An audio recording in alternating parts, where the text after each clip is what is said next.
Chapter का नाम लिखो, चैप्टर नंबर 6, अवकलन के अनुप्रयोग।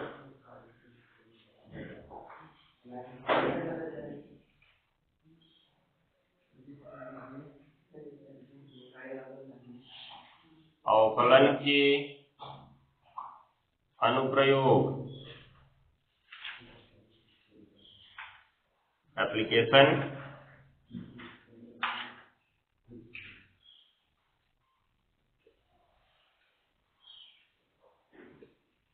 Of derivatives.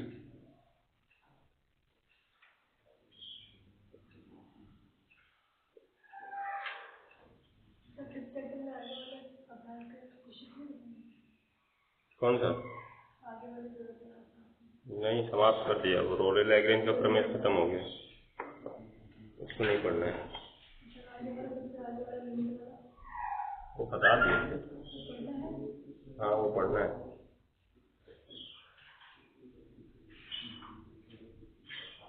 हो गया जी, कर लिए। अब देखो अवकलन का अनुप्रयोग आता है। अभी तक हम लोग पढ़े हैं अवकलन, अवकलन कैसे करना, चाहे जिस भी प्रकार का अवकलन हो कैसे करना है, ठीक है। अब पढ़ना है अवकलन का अनुप्रयोग, मतलब उस अवकलन का प्रयोग हम कहाँ कहाँ कर सकते हैं। क्योंकि जब हम कोई भी चीज पढ़ रहे हैं तो उसका प्रयोग हमें पता होना चाहिए कि प्रयोग हम कहाँ कहाँ करेंगे। अगर प्रयोग ही नहीं होगा तो उसका मतलब क्या होगा पढ़ने का, उसका कहीं ना कहीं प्रयोग होगा तभी पढ़ेंगे। तो कहाँ कहाँ इसका प्रयोग हो सकता है हम लोग इसको इसमें पढ़ेंगे। तो सबसे पहला तो परिवर्तन की दर ज्ञात करने में, क्योंकि अभी हमने देखा था कल जब अभिक्रिया का वेग पढ़ रहे थे तो वेग मिला था dx dt। x क्या था? सांद्रता परिवर्तन, और dt लगा था तब समय के सापेक्ष परिवर्तन की दर। तो समय के सापेक्ष सांद्रता में परिवर्तन की दर क्या कहलाई थी? अभिक्रिया का वेग कहलाई थी ना। उसी प्रकार से अन्य चीजों में परिवर्तन की दर ज्ञात कर सकते हैं कि गुब्बारे की त्रिज्या अगर 5 मीटर प्रति सेकंड की दर से बढ़ रही है तो उसका आयतन कितने मीटर प्रति सेकंड की दर से बढ़ेगा, कितने मीटर क्यूब प्रति सेकंड की दर से बढ़ेगा। समझ गए? एक गाड़ी की चाल का सूत्र दिया गया है, अगर उसमें जो है क्या बोलते हैं x का जो मान है इतने मीटर प्रति सेकंड की दर से बढ़ रहा है तो उसके चाल में कितने मीटर प्रति सेकंड की दर से वृद्धि होगी। इस प्रकार के सवाल बनेंगे। उसके बाद एक टंकी में पानी भर रहा है, पानी की ऊंचाई 1 सेंटीमीटर प्रति सेकंड की दर से बढ़ रही है, तो टंकी का आयतन किस दर से बढ़ रहा है। समझ गए?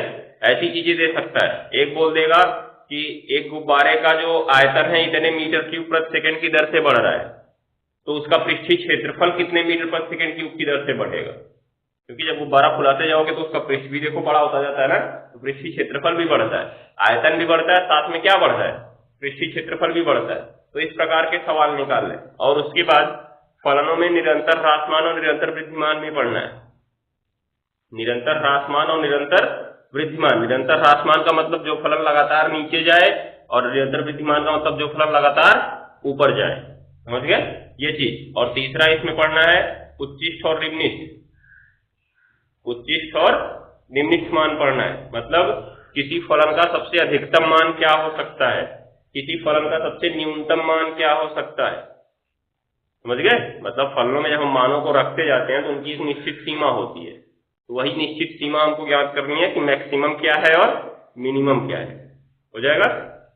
उसके बाद एक और पढ़ना है ये दशमलव संख्याओं के निकटतम मान ज्ञात करना।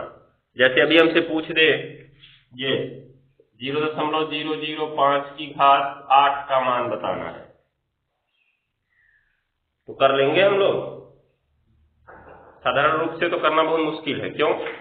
क्योंकि देखो 5 का गुणा 8 बार करना होगा, 3-4 बार करने में हालत पंचर हो जाती है। 6 बार पहुंचते हैं तो 15,625 आ जाता है।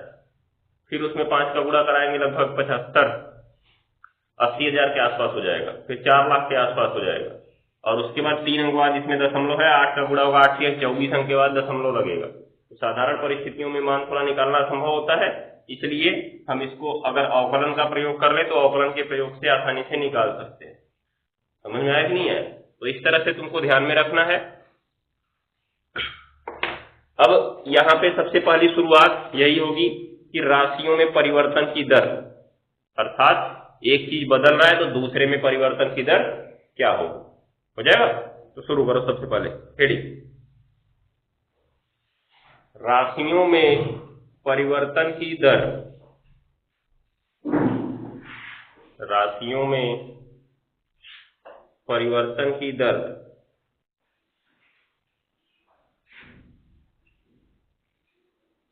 हो गया, हो गया ना।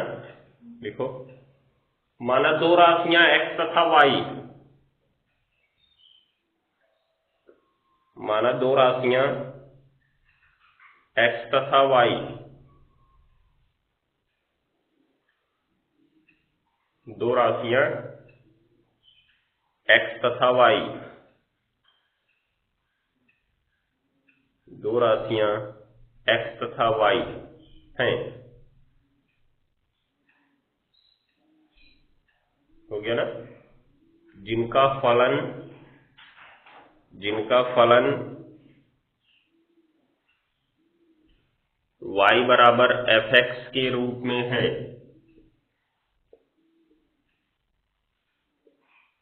जिनका फलन y बराबर fx के रूप में है।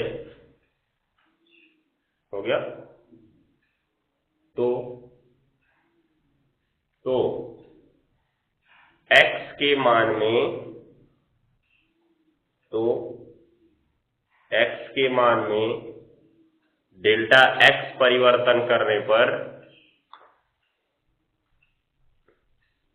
x के मान में डेल्टा x परिवर्तन करने पर, हो गया। अब देखो, जब इसमें से एक बदलोगे तो दूसरा अवश्य ही बदलेगा। क्यों? क्योंकि इसमें x स्वतंत्र चर है, y कैसा चर है? परतंत्र चर है। तो स्वतंत्र चर में परिवर्तन हम करते हैं, परतंत्र चर में परिवर्तन अपने आप होता है। जैसे हमने कहा गुब्बारे की त्रिज्या बदलेगी तो उसका आयतन अपने आप बदलेगा। बदलेगा नहीं बदलेगा? क्योंकि गुब्बारा इतना छोटा सा है तो उसकी त्रिज्या कम होगी ना। इतना बड़ा कर दिया, त्रिज्या बढ़ गई, तो त्रिज्या बढ़ी तो आयतन भी तो बढ़ गया ना। ऐसा समझ में? तो अगर एक चर में परिवर्तन हम करते हैं तो जो उस पर आश्रित चर होता है वो अपने आप बदलता है। क्यों?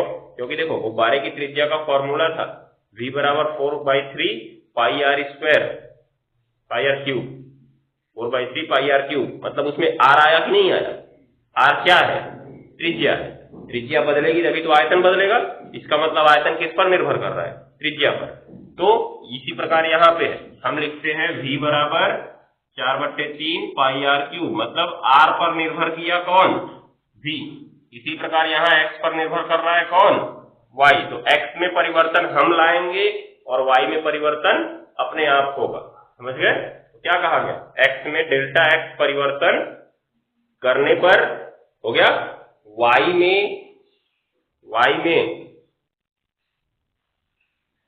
डेल्टा y का संगत परिवर्तन हो जाता है। y में डेल्टा y का संगत परिवर्तन हो जाता है।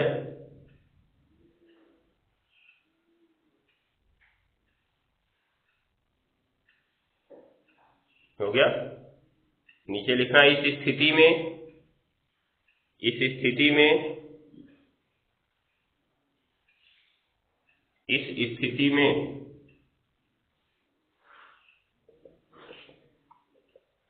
इस स्थिति में डेल्टा y बटे डेल्टा x, डेल्टा y बटे डेल्टा x ऐसे लिखना। देखो इसका अर्थ क्या होगा? राशि x के सापेक्ष, जो नीचे होता है उसके सापेक्ष होता है ना, राशि x के सापेक्ष राशि y में परिवर्तन की कौन सी दर बताएगा? औसत दर। क्या लिखे हो? हाँ, औसत दर होगा। तो लिखो इसको, delta y upon delta x राशि x के सापेक्ष राशि y में परिवर्तन की औसत दर होगा।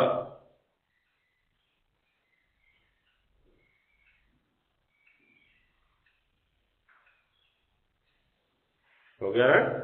अभी हमने पढ़ लिया केमिस्ट्री में, हम लोग तुरंत पढ़ के आ रहे हैं, जब डेल्टा एक्स बट्टे डेल्टा टी लगा था तो औसत वेग था, तो कब वो तात्कालिक वेग बना था? जब delta t tending to zero, मतलब डेल्टा टी अति सूक्ष्म हो, तभी तो हमारा जो औसत वेग था तात्कालिक वेग में बदल गया था। इसी प्रकार यहाँ परिवर्तन की औसत दर है ना, ये क्या है? परिवर्तन की औसत दर। अगर इसको तात्कालिक दर में बदलना है, किसमें बदलना है? तात्कालिक दर में। तो इसका जो डेल्टा एक्स है उसे क्या करना होगा? टेंडिंग टू जीरो करना होगा ना। तो यहाँ पे नीचे लिखेंगे डेल्टा एक्स टेंडिंग टू क्या करने पर? जीरो करने पर।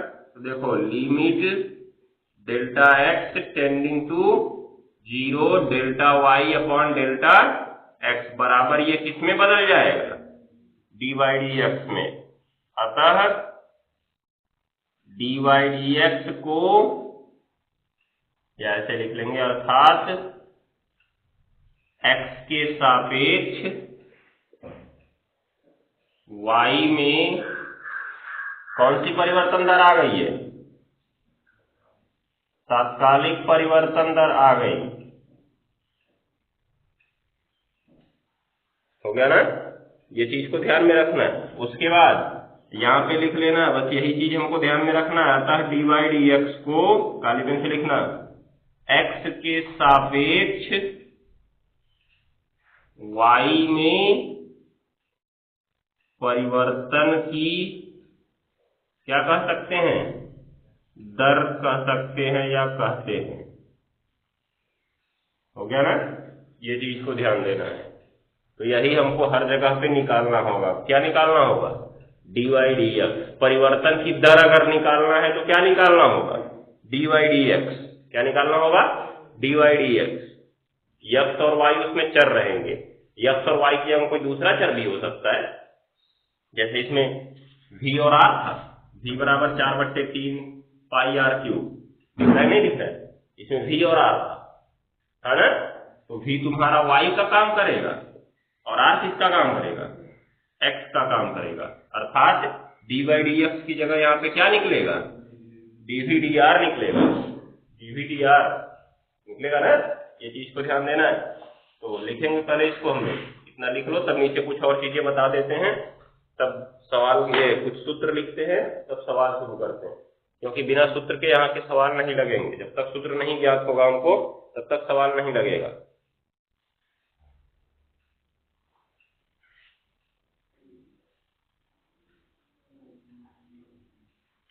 तो इसी प्रकार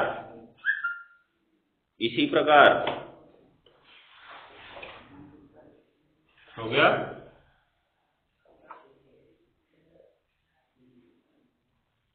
किसी गोलाकार वस्तु, इसी प्रकार किसी गोलाकार वस्तु, किसी गोलाकार वस्तु के आयतन में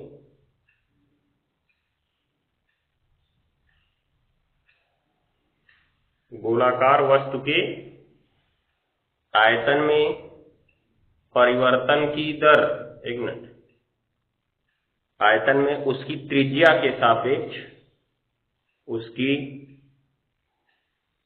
त्रिज्या के सापेक्ष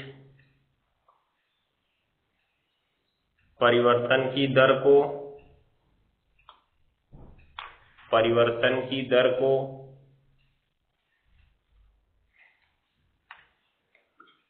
किससे प्रदर्शित करेंगे जी? किसके सापेक्ष कर रहे हो? तो उसको नीचे करना है। किसमें कर रहे हो? v में। तो dv dr लिखेंगे इसे। हो गया ना। ऐसे ही देखो और चीजें आ सकती हैं। देखो संपूर्ण पृष्ठ यस में समय t के सापेक्ष, किसके सापेक्ष जी? समय t के सापेक्ष परिवर्तन की दर बराबर क्या होगा जी? किसके सापेक्ष कर रहे हो? dt के सापेक्ष कर रहे हो ना, और ये यस में कर रहे हो। एक चीज यहाँ पे ध्यान दो, जो dv dr लिखा तुमने ना, वहां पे मात्रक भी लिखना बनता है। क्या लिखेंगे? dv dr सेंटीमीटर क्यूब प्रति सेमी, सेंटीमीटर क्यूब प्रति सेमी, या मीटर क्यूब प्रति मीटर। ऐसा क्यों जी? जब dv dr लिख रहे हैं तो ऊपर v है, नीचे क्या है? मात्रक भी तो उसी प्रकार लिखा जाएगा। v का मात्रक ऊपर और r का मात्रक नीचे होगा कि नहीं होगा? अर्थात तुम्हें इस मात्रक से भी पता चल जाएगा कि परिवर्तन की दर किसके सापेक्ष दी गई है। जैसे अभी मान लो हम लोग गोले का संपूर्ण पृष्ठ निकालें, s = 4πr², दिख रहा है ना, ये प्रकार से। और कह दिया कि त्रिज्या में परिवर्तन की दर 5 मीटर प्रति सेकेंड है। त्रिज्या में परिवर्तन की दर क्या है?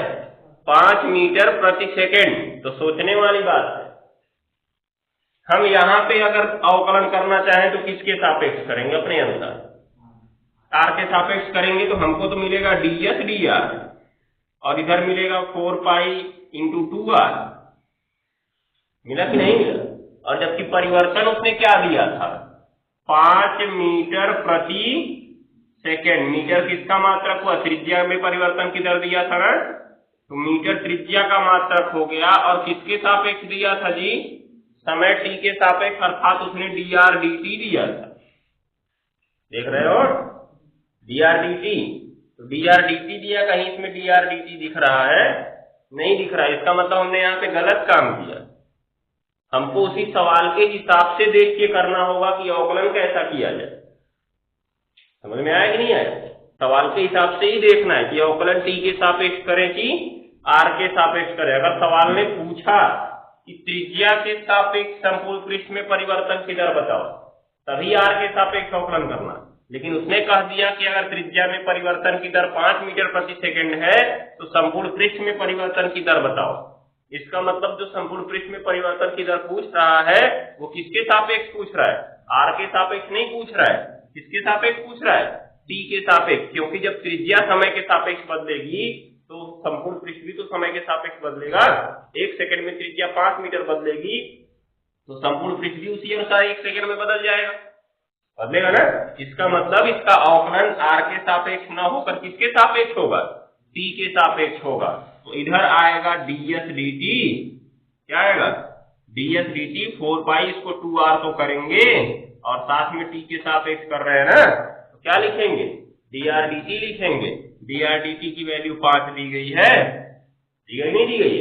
और प्रारंभिक त्रिज्या तुम्हें सवाल में बताई जाएगी। उसके बाद जब सबका गुणा करोगे तो तुम्हें क्या मिलेगा? ds dt। तो कहोगे कि संपूर्ण पृष्ठ में परिवर्तन की दर इतना है। समझ में आया कि नहीं आया? इसलिए यहाँ पे इसको भी लिखवा रहे हैं कि संपूर्ण पृष्ठ यस में समय t के सापेक्ष परिवर्तन की दर, इसको किससे प्रदर्शित करते हैं? ds dt से भी प्रदर्शित करते हैं। हो गया ना? उसके बाद कहीं भी त्रिज्या r में किसके सापेक्ष जी? समय के सापेक्ष। ये ds dt, इसका मात्रक क्या लिखोगे जी? संपूर्ण पृष्ठ है ना, ये क्षेत्रफल होता है। क्या होता है? संपूर्ण पृष्ठ को हम क्षेत्रफल कहते हैं। क्षेत्रफल का मात्रक सेंटीमीटर स्क्वायर या मीटर स्क्वायर। अगर सेंटीमीटर स्क्वायर किए तो प्रति सेकेंड, या मीटर स्क्वायर किए तो प्रति सेकेंड। क्योंकि हमको पता है, क्या पता है कि जो समय का मात्रक होता है, चाहे एमकेएस पद्धति में लो, चाहे सीजीएस पद्धति में लो, चाहे एफपीएस में लो, तीनों जगह सेकेंड ही होता है समय का मात्रक, होता है ना। तो ये तुम्हारा सीजीएस पद्धति का है, सेंटीमीटर स्क्वायर वाला, और ये किस पद्धति का है? एमकेएस पद्धति का, लेकिन सेकेंड दोनों जगह रहेगा। हो जाएगा? इस प्रकार से इसका मात्रक हो सकता है।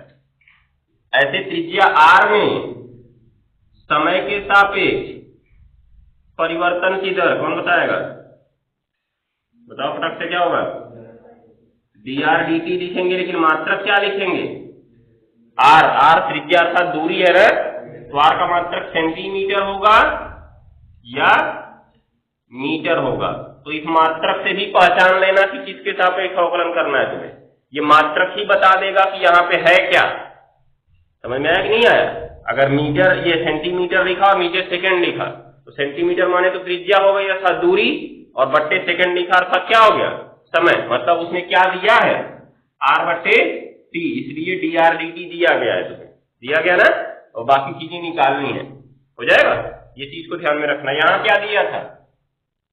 सेमी क्यूब पर सेमी। सेमी क्यूब पर सेमी मतलब प्रति सेंटीमीटर। सेमी क्यूब होता है आयतन का मात्रक, और नीचे सेंटीमीटर किसका मात्रक होता है? त्रिज्या का मात्रक। इसका मतलब वहां पे परिवर्तन त्रिज्या के सापेक्ष हुआ था। किसके सापेक्ष हुआ था? त्रिज्या के सापेक्ष। हो जाएगा? ये चीज को याद रखना है। नहीं, सेमी स्क्वायर कर दोगे तो गलत माना जाएगा, लेकिन कर सकते हो भी, एकदम गलत तो नहीं माना जाएगा, ठीक ठाक रहेगा, लेकिन उसको सही तरीके से पूरा तर्क रूप में प्रदर्शित नहीं किया जा सकेगा, क्योंकि सेमी स्क्वायर कर दिए तो समझ लोगे क्षेत्रफल हो जाएगा। होगा कि नहीं होगा? लेकिन ये वाला, हाँ, तो ये तो क्षेत्रफल है ना। यहाँ पे, यहाँ आयतन वाले, मान लो इसको जैसे वो कह रहा है, ये सेमी क्यूब है, नीचे सेमी है, यक्स क्यूब बट्टे यक्स होता है, तो हम एक हाथ काट के यक्स स्क्वायर कर लेते हैं ना। एक्स स्क्वायर करते हैं, नहीं करते हैं? वही कहना चाह रहा है कि जो सेमी क्यूब से सेमी काट देंगे तो सेमी स्क्वायर हो जाएगा यहाँ पे। तो अगर हम इसको लिख देंगे dv/dr सेमी स्क्वायर, बस इतना लिख देंगे, तो हमको उससे अर्थ पता चल रहा है क्या? इससे हमको अर्थ पता चल रहा है कि क्या दिया है। जब इसके बट्टे कुछ रहेगा तभी तो पता चलेगा किसके सापेक्ष हमने अवकलन किया है।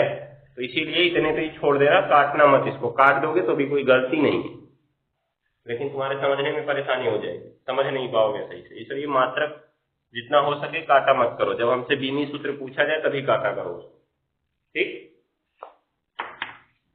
नोट करो, ये वाला नोट करना है ना। पहले dv/dr नोट करना है, इसका मात्रक लिखेगा सेमी क्यूब पर सेमी, उसके बाद नीचे संपूर्ण पृष्ठ वाला लिख लो, उसके नीचे त्रिज्या वाला लिख लो। समय t के सापेक्ष भी याद रखे रहना कैसे हुआ है।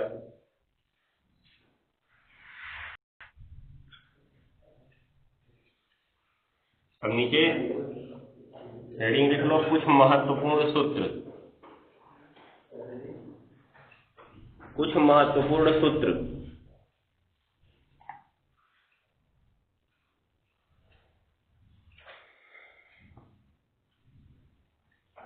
कुछ महत्वपूर्ण सूत्र हो गया। तो सबसे पहले वृत्त के लिए शुरू करते हैं। किसके लिए? वृत्त।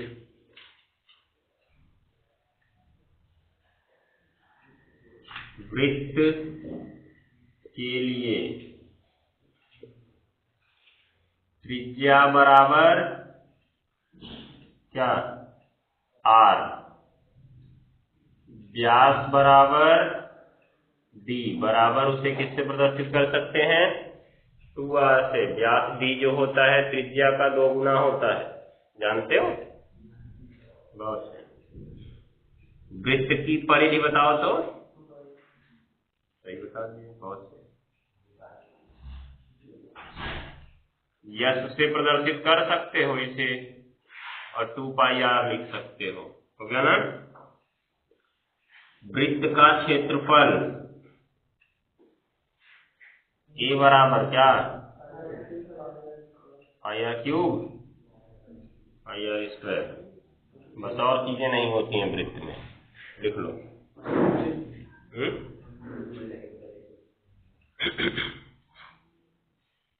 यही इसका संपूर्ण। जो समतलीय आकृतियां होती हैं उनका आयतन और संपूर्ण पृष्ठ नहीं होता है।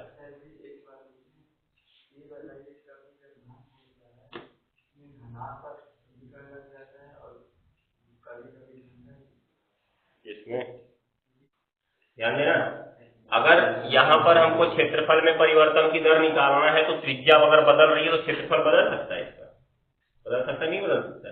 त्रिज्या बदल रही है तो परिधि में बदलाव आ सकता है ना।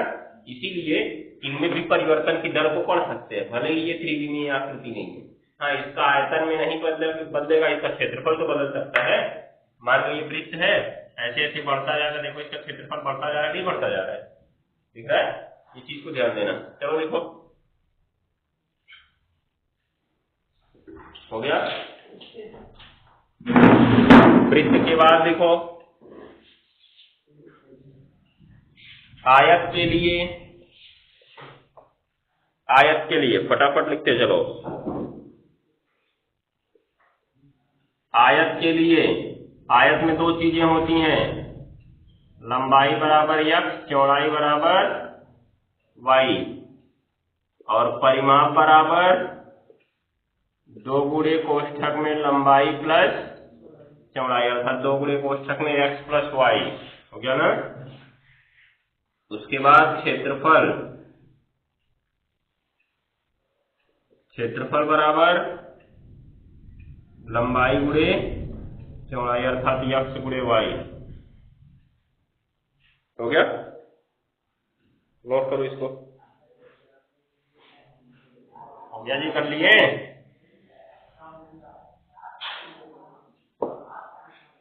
चलो तो किसका हो गया, आयत का हो गया ना। वर्ग के लिए लिख लो, वर्ग के लिए। वैसे इन सब के आधार पर सवाल की जरूरत बहुत कम है, बहुत कम सवाल होंगे इन सब के आधार पर।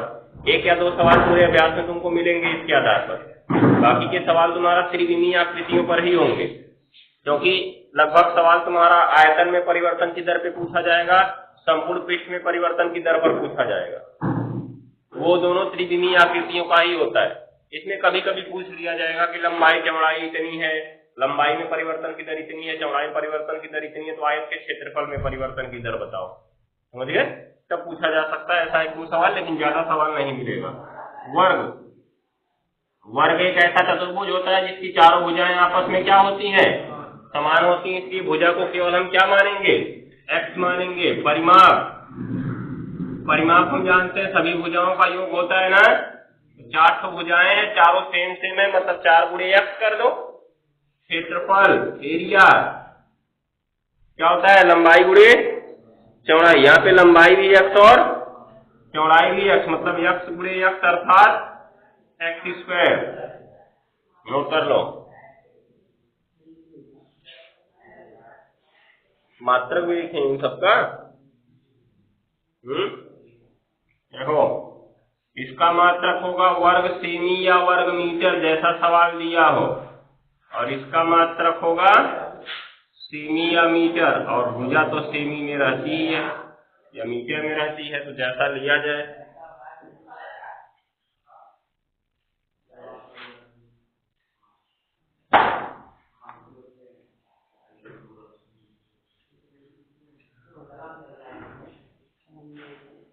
हो गया जी, कर लिए।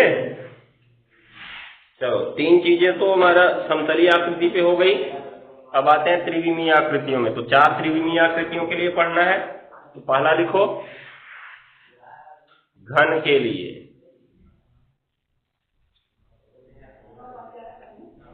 घन के लिए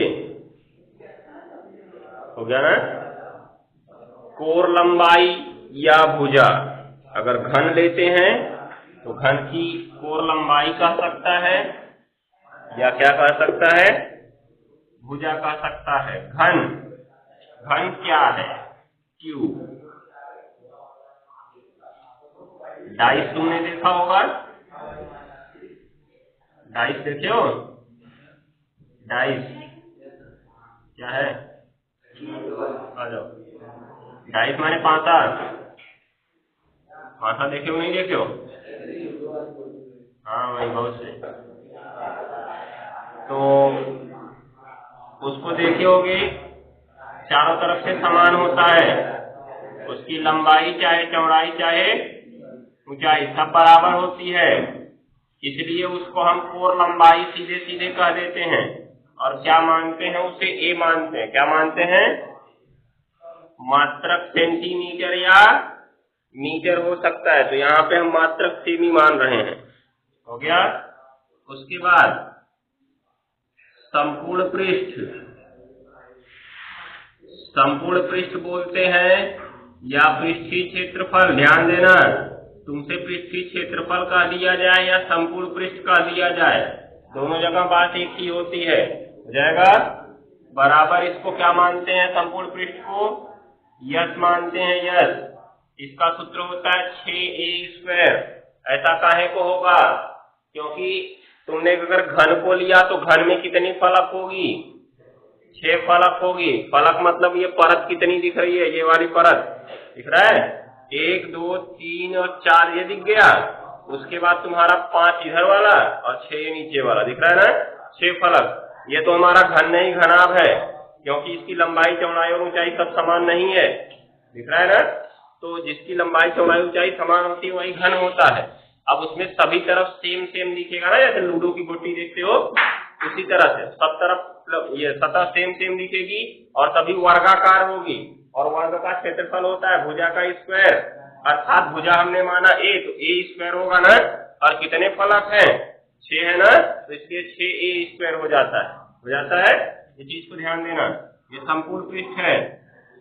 उसके बाद आयतन भी है, भी का सूत्र होता है इसका a³।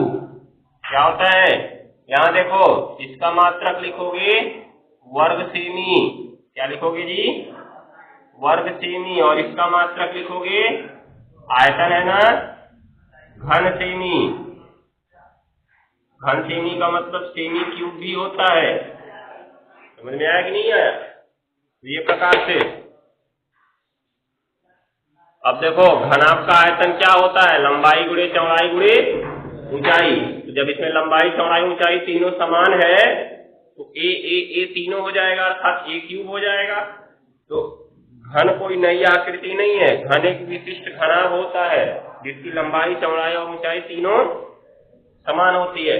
जैसे हमारा ये कमरा जो है या तो घन हो सकता है या तो घनाभ हो सकता है। इसकी आकृति देख के बता सकते हो ये घन है कि घनाभ है। ये घनाभ है। क्यों जी?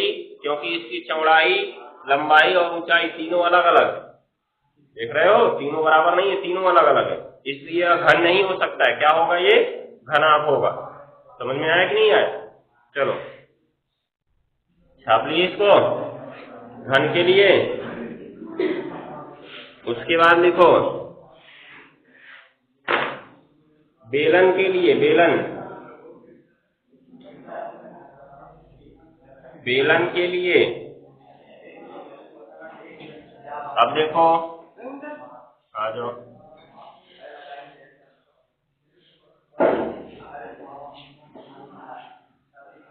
बेलन के लिए। तो बेलन में देखो क्या क्या माना जा सकता है जी?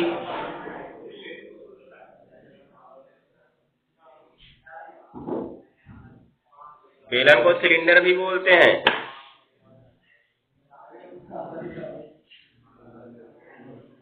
तो बेलन के लिए जो है आधार की त्रिज्या, किसकी त्रिज्या जी? आधार की त्रिज्या बराबर r मानते हैं। क्या मानते हैं? r। सेमी लगा सकते हो। ऊंचाई बराबर h मानते हैं, सेमी लगा सकते हो। 3 सूत्र यहां बनेगा। वक्र पृष्ठ को हम a मान लें। क्या? यस नहीं मान सकते, यस संपूर्ण पृष्ठ होगा। वक्र पृष्ठ a बराबर, आ जाओ, 2πr(h). क्या होता है जी? 2πr(h). संपूर्ण पृष्ठ किसका होता है? ये देखो, 1 मिनट, वक्र पृष्ठ का मात्रक वर्ग सेमी लगेगा। क्या लगेगा? वर्ग सेमी। इसका होता है 2πr ब्रैकेट में h+r। ये भी होता है मात्रक इसका वर्ग सेमी दोनों का मात्रक है। हो गया। आयतन v बराबर क्या होगा? इसका आयतन नहीं, πr²h। उसके बाद घन सेमी, πr² घन सेमी। हो जाएगा? नोट कर लो, नोट करो इसको, बाकी चीजें कल लिख पाएंगे, कल ही इससे सवाल भी होगा।